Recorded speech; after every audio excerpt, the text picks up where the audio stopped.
बच्चों हम लोगों ने बात कर लिया था बेल्जियम में किस प्रकार से कौन कौन सी भाषा को बोलने वाले हैं, और बेल्जियम में जो समाधान किए गए गवर्नमेंट के द्वारा, उन समाधानों से क्या हुआ कि जो लड़ाई झगड़े हो रहे थे वो लड़ाई झगड़े पूरी तरीके से रुक गए। आज हम लोग बात करेंगे श्रीलंका का। दो एग्जाम्पल हैं आपके इस चैप्टर में। एक है बेल्जियम का, जहाँ पे सत्ता की साझेदारी सफल तरीके से होती है और लड़ाई झगड़े जो आपकी कॉन्फ्लिक्ट है वो पूरी तरीके से खत्म हो जाते हैं। और दूसरा एग्जाम्पल है आपका श्रीलंका का, जहाँ पर देखने को क्या मिलता है कि सत्ता की साझेदारी सही नहीं होती है और कहीं ना कहीं जो मेजॉरिटी कम्युनिटी होती है, बहुसंख्यक समाज रहता है, वो पूरा का पूरा पावर्स, पूरे के पूरे शक्तियों को अपने पास रख लेता है, जिसकी वजह से क्या देखने को मिलता है बच्चों हमें कि वहाँ पे हद से ज़्यादा लड़ाई झगड़े होते हैं।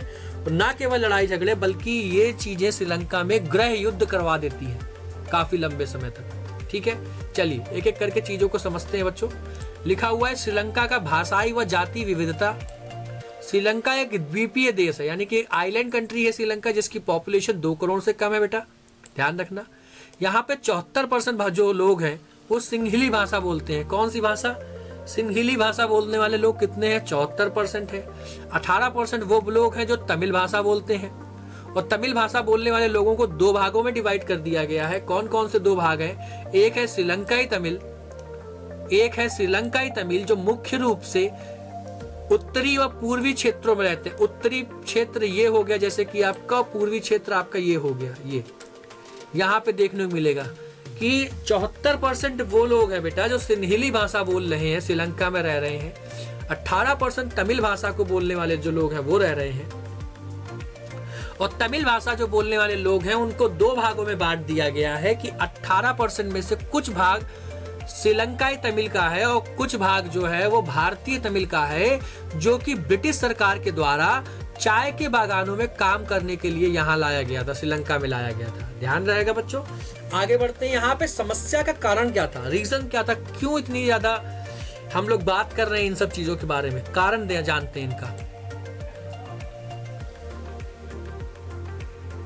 अब कारण वही चीज जैसे बेल्जियम में था कि भाषा के आधार पर जो क्या था, डिवाइडेशन था, सोसाइटी डिवाइड थी, जिसकी वजह से क्या देखने को मिलता है वहां पे चीजें हद से ज्यादा बेकार होती है, लड़ाई झगड़े हद से ज्यादा होते हैं। सेम यहाँ पे भी चीज है।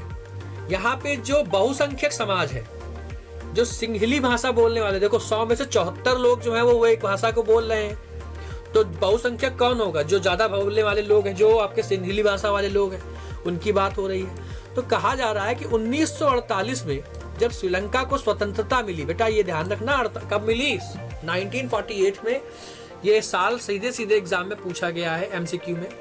1948 में जब स्वतंत्रता मिलती है, कहाँ पे? श्रीलंका को, तो सिंहली समाज ने, जो सिंहली बहुसंख्यक समाज है, उसने सत्ता पे अपना कंट्रोल कर लिया, पावर्स को पूरे तरीके से अपने हाथ में ले लिया।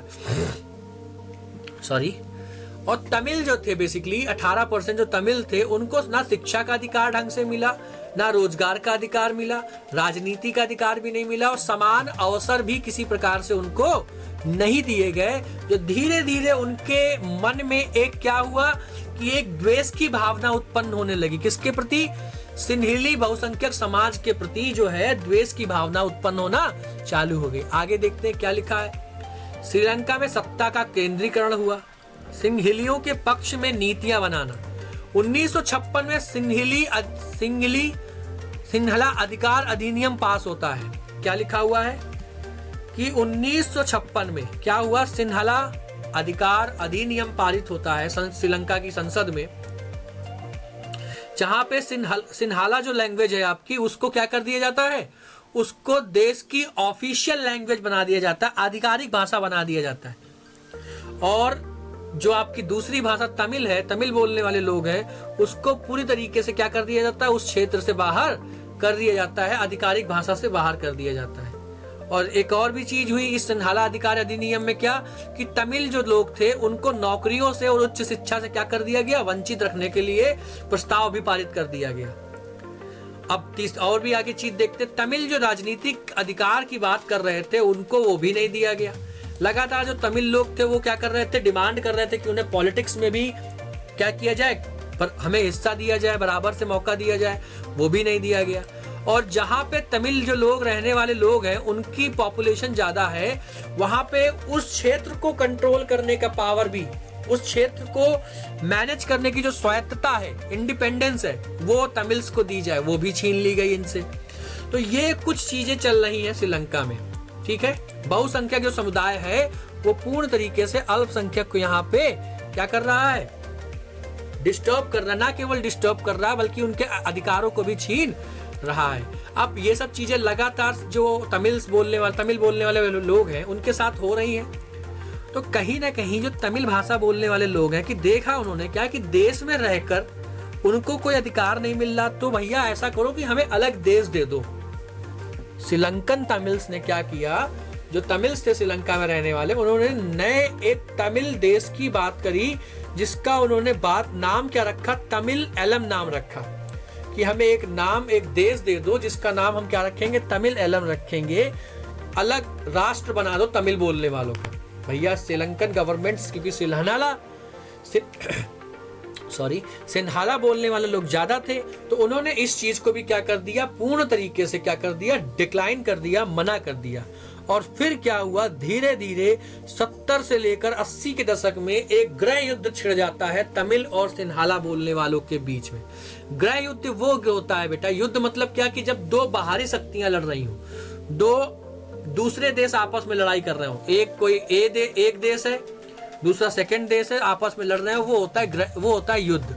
बट गृह युद्ध क्या होता है, जब एक ही देश में रहने वाले दो समुदाय आपस में लड़ते हैं तो उसको क्या बोलते हैं, गृह युद्ध बोलते हैं। तो 70 से 80 के दशक में क्या होता है, गृह युद्ध चालू होता है और लगभग बहुत लंबे समय तक गृह युद्ध चलता है। और 2009 में क्या होता है, गृह युद्ध खत्म होता है। अब गृह युद्ध हो रहा है, इंटरनली क्या कर रहे हैं, देश के अंदर देश के समुदाय लड़ रहे हैं, तो इससे देश को भी क्या होने वाला है, बहुत भारी नुकसान होने वाला है। देश की जो डेवलपमेंट है, देश का जो ग्रोथ है, वो बहुत ज्यादा हैम्पर करने वाली बच्चों, ठीक है। उम्मीद करता हूं समझ में आया होगा। अब परिणाम देखते हैं क्या लिखा हुआ है, क्या परिणाम निकले। जब बेल्जियम में हम लोगों ने देखा था कि अब परिणाम क्या हुआ कि ये सब चीजें बेल्जियम में हुई, वहां पे पावर को शेयर कर लिया गया, सत्ता की साझेदारी कर ली गई, तो जो लड़ाई झगड़े हो रहे थे वो लड़ाई झगड़े रुक गए। बट श्रीलंका में जस्ट अपोजिट हुआ, यहाँ पे पावर को शेयर नहीं किया गया। जो बहुसंख्यक समाज है उसने सारे पावर्स अपने पास रख लिए, जिसके पास क्या हुआ कि सत्ता का केंद्रीकरण होना चालू हो गया और देश की एकता खंडित होना चालू हो गई। और इससे क्या हुआ कि देश में राजनीतिक स्थिर जो अस्थिरता है वो हुई, हिंसा बहुत ज्यादा बढ़ गई और कहीं ना कहीं आर्थिक हानि भी देखने को मिलने लगी। बेटा उम्मीद करता हूँ चीजें समझ में आई होंगी आपको बहुत अच्छे तरीके से, ठीक है। ये आपका श्रीलंका की केस स्टडी भी आपको समझ में आ गई होगी। मिलते हैं अपनी नेक्स्ट क्लास में बच्चों, पढ़ते रहिए और प्रैक्टिस करते रहिए। थैंक यू बच्चों।